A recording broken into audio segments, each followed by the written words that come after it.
Well, hello, everyone. My name is Cameron. Welcome to this edition of Connected by Community, brought to you by Ballantine Capital Advisors. I have my wonderful co-host, Anthony Colancheco, with us today, and we're lovely to have the Thompson brothers from Madworld Haunted Attractions. So thank you guys for joining us today. Thanks for having us. It's a pleasure. So different sort of animal that we have coming up. We got Halloween coming up, a lot of big things going on in the Upstate, but I know a lot of people are looking for fun things to do with their family and friends, and looks like you guys kind of scratched that itch. So I guess tell us a little bit about yourselves, how you guys kind of got into it, and a little bit more about Madworld and what it has to offer. Yeah, I tell you, we were just we grew up in the area. We loved horror movies and loved haunted attractions, and used to always go to all the biggest ones that were around at Halloween time that you heard on the radio, and a lot of times you'd hear them a lot on the radio, and so we would go, and we always loved that, and we always thought, wow, from a business perspective, it was a great idea. Most people don't know that Halloween is a $1 billion business. It is the second largest cash holiday, only second to Christmas. So a little insight for those that don't know. So the haunted attraction business is a very, very big business, and it's something that we saw that, hey, we love this. This is kind of cool. And then we put the business perspective behind it and said, well, this could be also a good money-making opportunity.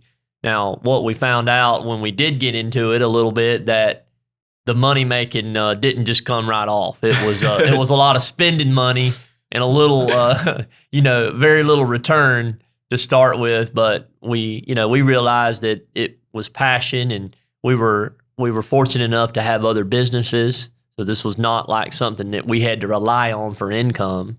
And so it was, that's kind of how it all started and how it went. But, just getting into it, it was pretty tough. Joe said earlier before the podcast, it was a lot. Okay, where do we do this? Because location. Anybody knows real estate, you got to have a good location. If you're out in the middle of nowhere, then that's really tough. A, is people going to find you? B, and so it was like, do we, where are we going to go? We wanted to be indoors. We started looking at indoors. We said, hey, where is a place we could get this? We need a big place. I'd like, a warehouse or something we had seen.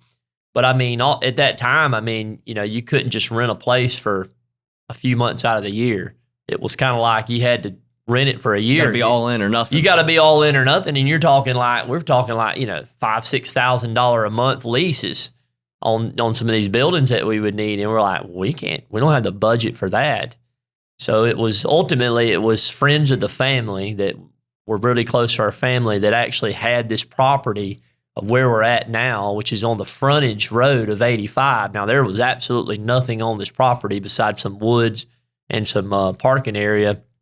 But they talked to us. They said, hey, we heard you guys are looking for something, to start a haunted attraction. And we don't have a building, but we do have some nice property, about 5 acres or so over here off of 85.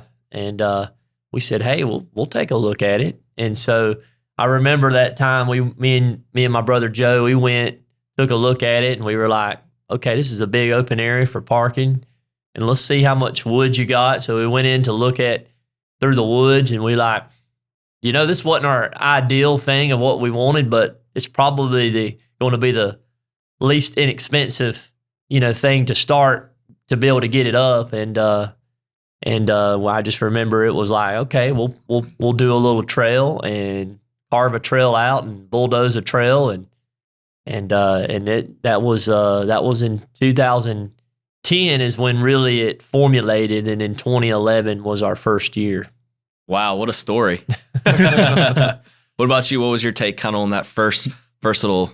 Yeah, he pretty much said it. It was just a matter. I think for me and him, we both agreed location was the biggest thing. So our minds were first on going indoors, and like he said, the leases were even up. $5,000. I remember $16,000 a month. And this is 2010. We're talking, right? That's correct. So this is like 12 years ago. There was I remember we looked at the old here off Woodruff Road, the old Blue Fire Grill, if you remember that, and I was like, well, that would be a perfect location. It's for lease. It's right off of I-85 and $16,000 a month, and we kept hitting that type of thing, like he said, And, when the friends of the family came up and, they said, we've got something that's outdoors though.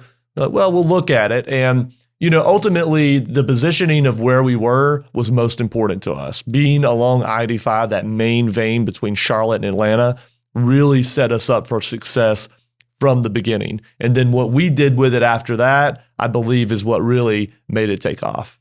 Yeah, I mean, for those of the people that aren't from here that haven't seen it before, I mean, I grew up in Anderson, now live in Greenville. I mean, if you drive in between, Charlotte and Atlanta, it's pretty impossible to miss. It's got these huge gates, big sign. I mean, it's almost impossible to miss off the road. So I agree, location's fantastic. So now you got the location, you guys decided, you mentioned you had some jobs for that. Were y'all still working when you first started it, or did y'all just go all in and say, hey, I'm all for Madworld, let's get this thing rolling? We both owned businesses and worked other jobs, and we still do. Oh, okay. So Madworld is not our only business. It's not what we do solely. It's become more of our bread and butter. It's become more of our time consumer because we start in January. We are starting construction every year in January, and we work year long to get to opening the gates in September. Wow. So that's just incredible. So you guys got other businesses on the, that y'all kind of had before, had this idea of Madworld, and then it just kind of blew up, and now it's, it's this whole big thing basically. Yeah. And like Tim said, we didn't make a dime on it for years, and it was one thing where, and I think that's where a lot of people get a convoluted message of wanting to start up a haunted house, and they have no clue, just as we had no clue, what we were really getting into. And if it wasn't for, I think that, if it wasn't for a good foundation that we had in business, our dad is an amazing businessman who taught us everything that we know. And if it wasn't for that and having the tenacity to say, hey, do something right, start it up right, don't look for the money, don't look for that green trail, because, right, do it the right way first, and then that'll come. So when we, you have to be, I think with that, you have to be passionate about what you do for that to grow and prosper for the future. We love horror. Like I said, we love going to haunted houses since we were little kids. We've always been fascinated with the scenery and the imagery of a haunted house. So when it came to me and Tim producing our own haunted house, we wanted to make sure that there were no stones unturned and that we were going to put the money. We believed in putting the money into it and shelling that out to make a great product. And when customers see that, they will in turn love it, and then they'll tell their friends, and that will spread and spread and spread. And that's exactly what happened. Wow. So at Madworld today, what attractions do you have? When did you start? Is it open? Yeah, it's open. So we started last weekend on the 9th. We have, through the years, we actually didn't start this early. We started kind of toward the end of September, 1st of October, I think, originally to start with, and then we started moving back the dates.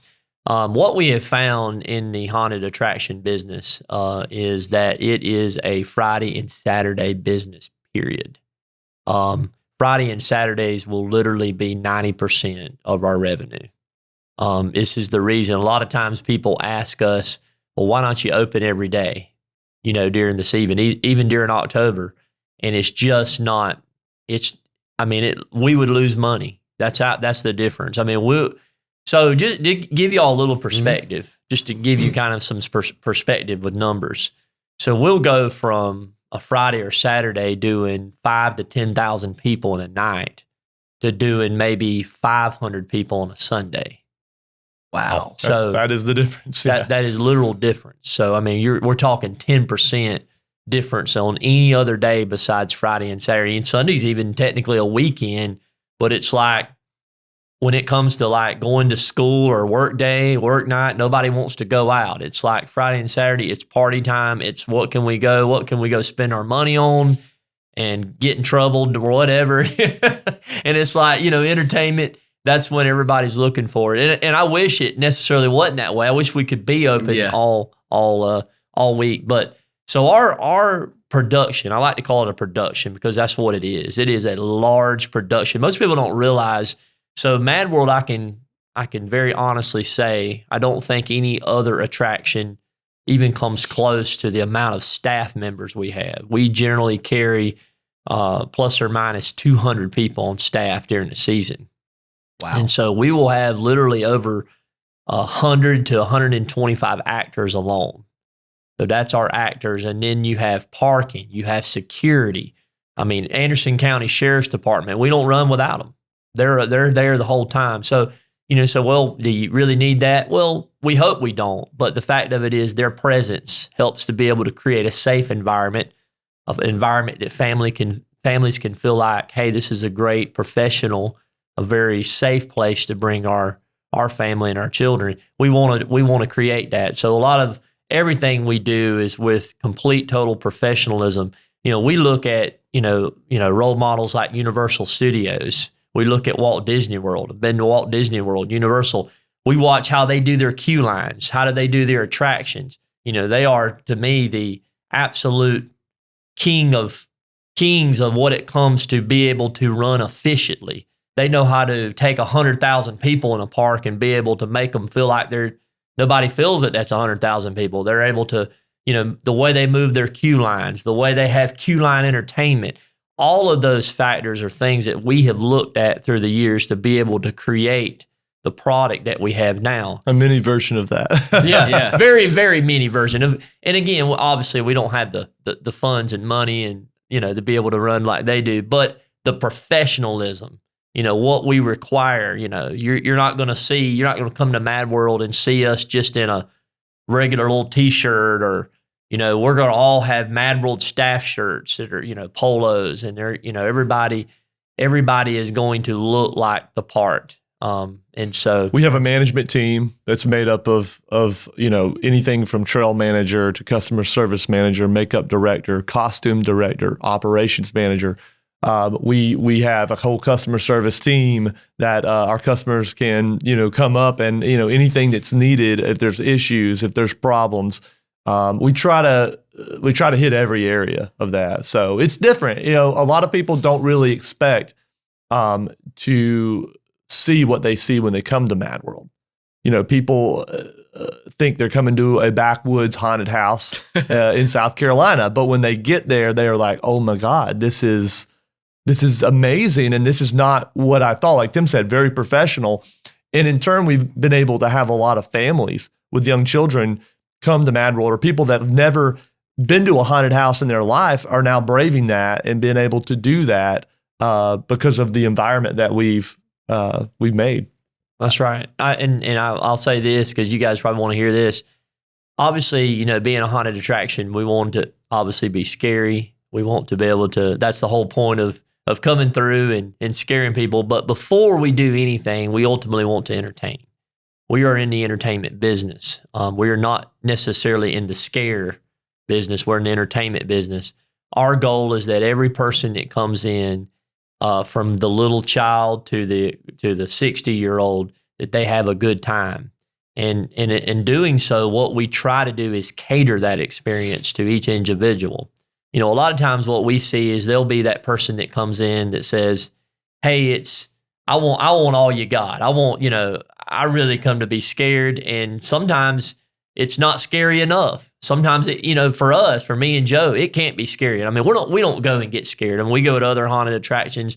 We know it's actors. We know, it's all just a theatrics.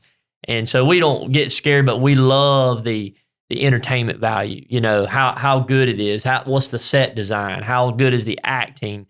And so, that's one thing that we look at. But what we want to do is entertain. We want to make sure everyone has a good time. How do you do that? One thing we've learned through the 12 years of doing this is, how do you be scary for some and not as scary for others?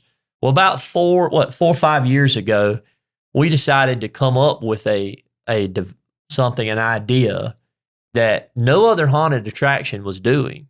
And what we did was said, what if we come up with like a little necklace, and we could actually put our logo on it and make it. And so we found these little flashing LED necklaces, pretty nice little little necklace and had a little battery that you could take out. So you could actually buy this and use it for years and years. It wasn't just like a throwaway.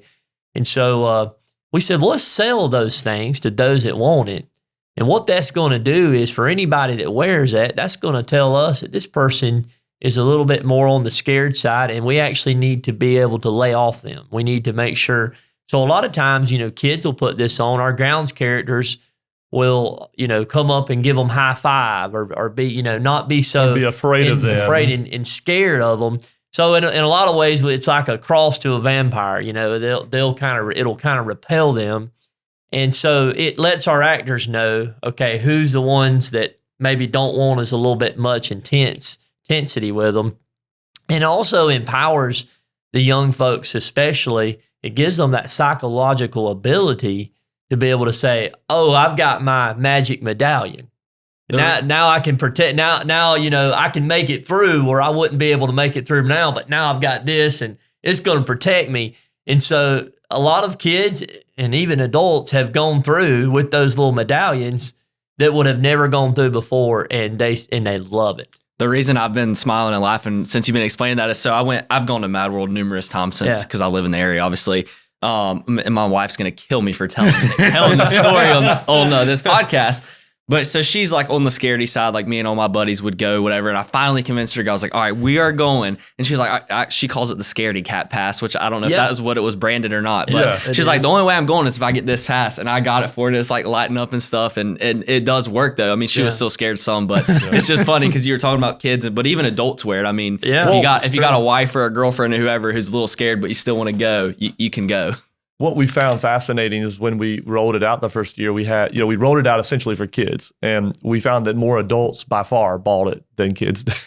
Yeah, it's so funny. So she's going to kill me for saying that, but I mean, it does work. I mean, the whole idea that you guys came up with is genius. It really is, because I've been to a lot of other haunted houses too, and I've never seen anything like that either. So I mean, it's awesome idea, however y'all came up with that. So how do you test the house? So do you get it prepped, get it ready, and do you two walk through it and do a test run with your actors? We do, yeah. we do walk through it.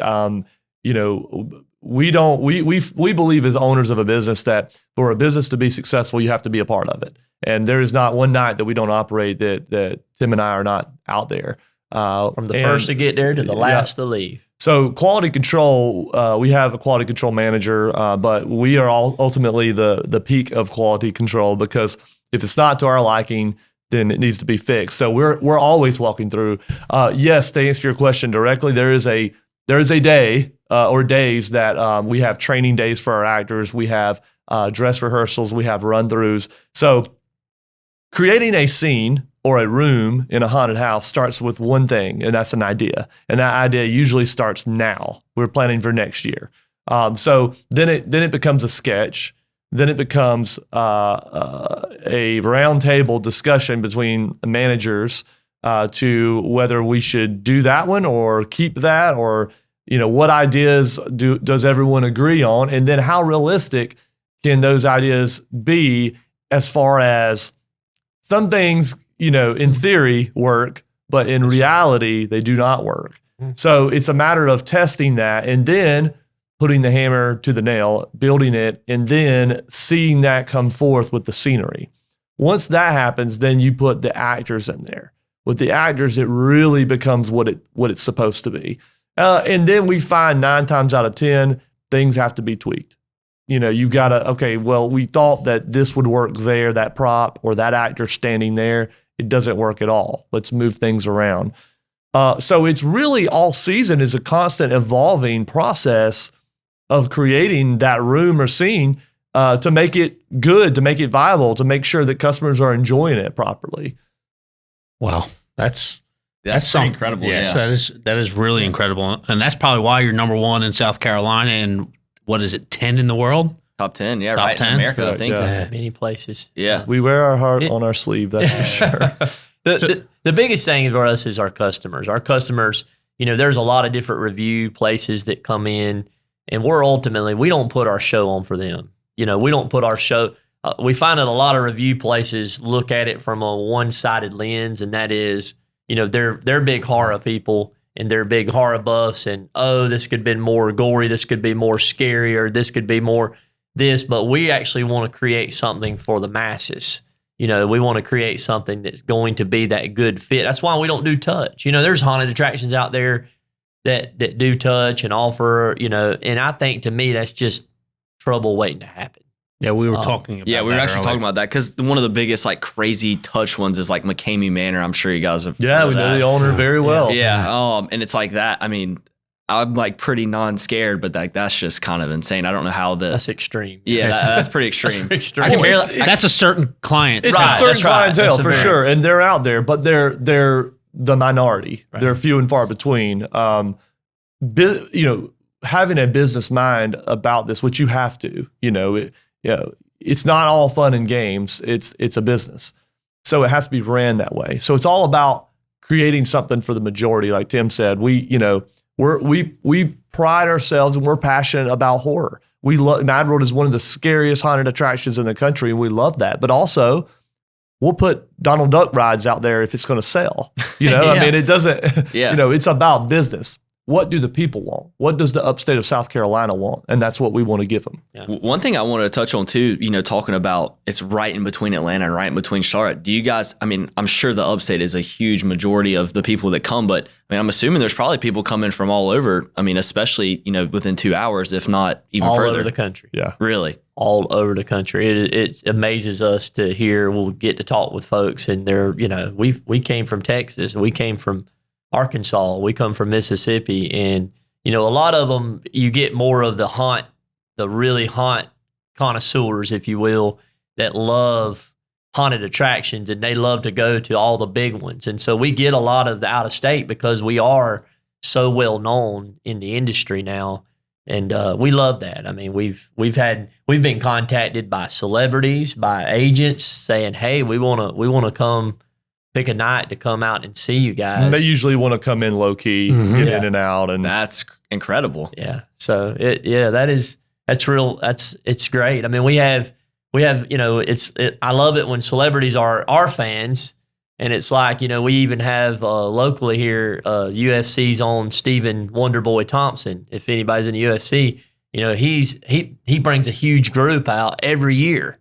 Him and his part of his school and all that, and he's a big deal. That guy is. He's talking about podcasts, YouTube, and he's got some major followers, and so we love it when people come out and love and make it a tradition, and they come out every year, and even pretty influential folks. Yeah. we've had actors, people from The Walking Dead come in, and people from sportscasters on ESPN. We've had. It's incredible to see, the amount of people that they want to come through and have a great time. And it's so good to see people that have recognized Madworld in that way, that they even want to come there. It still blows my mind. We even, a couple of years ago, there was a movie that was shot there. A production company from Los Angeles contacted us and shot a full-on movie at our attraction. And the movie is called Haunted Trail. Go figure. Wow. You can go see it today. It's on BET Plus. Yeah. Wow. Yep. That's incredible. Amazon Prime. I mean, when you Amazon guys Prime. started this back in 2010, I mean, could you ever imagine that this is what it would have grown into? Never. What on the entrepreneur business side, what would you accredit, that success that you guys have seen over the last decade plus? I think that we accredit, like I said, the way we grew up and were taught by our father about business, how to run a successful business. Me and Tim have a huge drive and tenacity to see something happen. We don't take no for an answer. If we have an idea and we want, and nothing good ever comes easy. So if we have an idea, it's about blood, sweat, and tears, literal blood, sweat, and tears. And we also accredit God for it. We're both Christians, and we are very big about keeping Christ at the center of it, even when it comes to a haunted attraction. Yeah. No, that's awesome to hear. It was. I'm glad he said that. I actually, have been very big into ministry, and I was a youth pastor for 5 years. So, a lot of people say, "Well, how does that, how does the two relate like, I mean, I'm not, the coordination. I said, well, a lot of times I say this kind of jokingly, but this is kind of a joke I've said for years. I said, well, they actually they both those jobs have a lot of similarities. I said, well, how so? I said, well, both jobs, I try to scare the hell out of people. That should be a tagline on the shirt. That's awesome. It's funny to see we even have protesters that will stand outside of our gates when we're open with bullhorns and things and protest about that. Little do they know. You guys are Christians and he was a youth pastor. We're on the same side. What? Well, I think it goes back to, I mean, it's all an act too. Like you guys aren't worshiping. We're not worshiping the devil. It's a business and it's theatrics and that's like you said, it's entertainment. It's entertainment. Entertainment. It's no different than turning on Netflix. I mean, at the same time. I guess on another side of that, what do you guys see happening in the next 10 years? What would you guys like to see, happen at Madworld? We growth. I mean, we have so many plans. I mean, you kind of baffle me because there's so many plans that we have that we want to take it, more attractions, different things. Right. I mean, 5 years ago, I'd never thought we were going to have a full 18-hole mini golf. Right. Yeah, I know. I'm a big golfer, and so is he. So we're excited to try that out. Yeah. So the mini golf, and now adding this year axe throwing. So we have axe throwing, six lanes of axe throwing, and we just started that. It started last weekend, and it's a huge success. I love getting out there and throwing myself. So again, like Joe said, I don't know. I mean, the sky's the limit. It's finding more ways to entertain people. Ultimately, is the goal. With technology, more technological things to use for that. More expansive scenery, imagery. Getting much better on our set design year by year. More things for people to do. More attractions for people to go in and have fun at Madworld. That's ultimately the goal. So awesome. And staffing, I guess, are these just recurring folks that are, yes, your actors, 125? How do you keep up with? We have several people of our actors and part of our management team that's been with us since year one, which is awesome. We have a lot of them been there 5 years, 6 years, 7 years, 8 years. I would say probably, a lot of them will work so many years and then they move on to other aspects of their life. They're, and that's great. We love, we're still like a huge family. They come and see us and, we'll get to talk. But I would say probably every year we get at least probably 50% new actors, new folks that want to join, that come in. And we have orientation day. I mean, it's kind of like a job fair, if you will, where they come in and we kind of go through what Madworld is and really kind of tell them what they can expect and really try to weed out the ones that really want to become a part of Madworld and ones that don't. And but we kind of like, you're hired if you want to. So it's not even like we don't even give a tryout. It's because we know we can teach someone if they're, available, they're committed, and they're dependable. That's right. I mean, we know that we can do that. And so that's really what we're looking for. The rest we can handle and teach them. Well, what he didn't tell you is that we actually hire over 500 people in the season, but we keep on staff the number he said, and that's because we have a very high turnover rate. A lot of people think it's just going to be fun and games to come and scare people, but it is. It's amazing when we start hiring at 15. When a 15-year-old girl can put a 55-year-old grown man on his butt, it's fun. It's fun, and it's an award. It's a reward for them, But what people don't understand is that when you get through scaring thousands of people in a night, it's not fun anymore. Yeah. It's a job, and your whole body hurts. It's a very physically and mentally demanding job. So there's a high turnover rate because of that. People they're not as responsible, as much younger. The younger groups are not as responsible, and they don't, when the going gets tough, they get going. Nobody does it. We pay fairly good money, but nobody does it for the money. I mean, it's 25 days. It's a very temporary thing. They've got to want to do it. They got to have the passion. And what we have created, and a lot of this comes from, I think, again, the perfect ingredients if you will, that has gone into Madworld is, I think, the background that me and Joe have through having good raising, having a dad in business that taught us good business, being in even the church and the youth groups and the different things like that. And even then, I like to say this and throw out this, and Joe will agree with me. When we were in high school, we were big band nerds. He was a drummer, I was a sax player. And I played sax. Yeah. I played the sax as well. There you go. Yeah. Well, the drum line wasn't as nerdy. But the whole premise is, you say, well, how's that all tie in? We had our teacher, our band teacher was Bruce Caldwell, and he's retired now, but he taught us, being a part of that band and that program, absolutely taught us so much discipline and really how to run an organization. It gave us so many skills on how to be a leader. And that teacher, he loved us, but he'd tear into you. You stepped out, but you knew that. And that was one thing that, we loved. And he become, I think, Apple Teacher of the Year, I don't know, several times because of his style. But we have incorporated that and taken what we have learned and all those ingredients and applied that to Madworld. So, we try to make it a family atmosphere with our staff members. We're like, we try to talk to them, and we've got several now that have gotten, married, have met, lifelong friends, have met their spouses.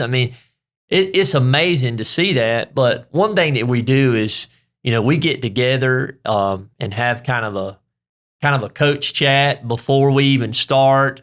We feed them it's like every a football night. team, literally. Yeah, it really is. We feed them every night. We don't charge them. We feed them. We bring in food, hamburgers, hot dogs, pizza, chicken tender. It's a little bit of everything. So, we do that. We're talking 200 people too. So it's not cheap, but we do that because we want them to have what they need. We want to show them that we care about them, that they're not just a piece of expendable meat that we just throw out there and just want them to, you do your job and that's it. We want to show them that we really do care, and we do. We get to know some of these folks and their life and what they're going through, and really some of the most amazing people. And they see that, and people will see that through you. People see if you really care about them. And when you really care and you show people that you care and you love them, boy, they'll break their back for you. They do it because of that, not for the money. And I think all of that coming together is what made us what we are. We even go so far as to, at the end of the season, we throw in this huge banquet. It's gotten bigger with Madworld. We spend lots of money on this thing. We usually have it at Hyatt downtown or the Westin at downtown, rent out the whole ballroom, and we have what we call our Golden Skull Awards. You heard the Golden Globe Awards. So everybody dresses to the nine, tuxes, suits, evening gowns. So here we are at Madworld looking our worst, trying to look at scaring people and getting dirty. But now we go to this banquet to where everybody can now put on their best face and their best outfit, come to this, we have this huge meal, and then we have a stage where we present these awards, and we have one of our managers actually handcrafts these golden skulls that are made out of ceramic. That is cool. And so we have our, awards, best actor, best actress. We have best scream, best victim, best, so we have Scare of the Year award. Yeah, Scare of the Year. So, about 15, 16 different awards that we actually give out. We have nominations. So it's very much like a award ceremony, and they love it. They come and they're like, it's a fun time. It's a fun, and they're working all year, and it gives them something to work toward. Like, I'm gonna really go after that award this year. That's awesome. I see the passion that you guys have, and we have a signature question of what makes you tick. I like that question. That's a good question. Oh man, that's a loaded question. Yeah. I'll let you take that first. Well, obviously, what makes us tick ultimately is God, but family, I would say, we get out there. Well, first of all, what we work is to obviously provide for our family. Ultimately we want to be profitable. We want to make business. But, apart from that, just, being able to provide and be a good citizen and a good person and someone that gives back to the community. And we're charitable in what we do, and we vet ticks. I mean, all the way around. So it's like Joe said, it's a loaded question. I don't know if there's a one word that I could say that makes you tick. Besides, obviously, God makes us tick, but everything kind of dwindles beyond that. That's perfect. Does like a cold beer and seeing the Kansas City Chiefs win? Absolutely. Is that okay? That's a perfect answer. We had a guest that thought it was what made her mad, so you could answer it any way you want. So. Awesome. Well, thank you guys both so much for coming on. If you would, just what's the best way for people to learn more about Madworld, get tickets, see when you guys are open, and come check you out in general? Yeah, our website, madworldattractions.com. You can buy tickets there, which we highly recommend because it helps you skip our long ticket line. When you get there, you can just go right through the gates and get in line to the main attraction. We have a lot of different ticket breakdowns there, a lot of information on our website you can see. But yeah, we opened last weekend, September 9th, and we are open all the way through November 5th on select dates. So awesome. Madworldattractions.com. Cool. Well, I'm super excited. I'll definitely be showing up. I'm hoping I can get my wife to go through again with that lineup pass. So very, very excited. Thank you guys again for all that you've done. Thank you guys for having us. Yeah, I've enjoyed it. Awesome. Well, thank you guys again for tuning into this edition of Connected by Community, brought to you by Ballantine Capital Advisors. Until we see you again, go out and make our community great.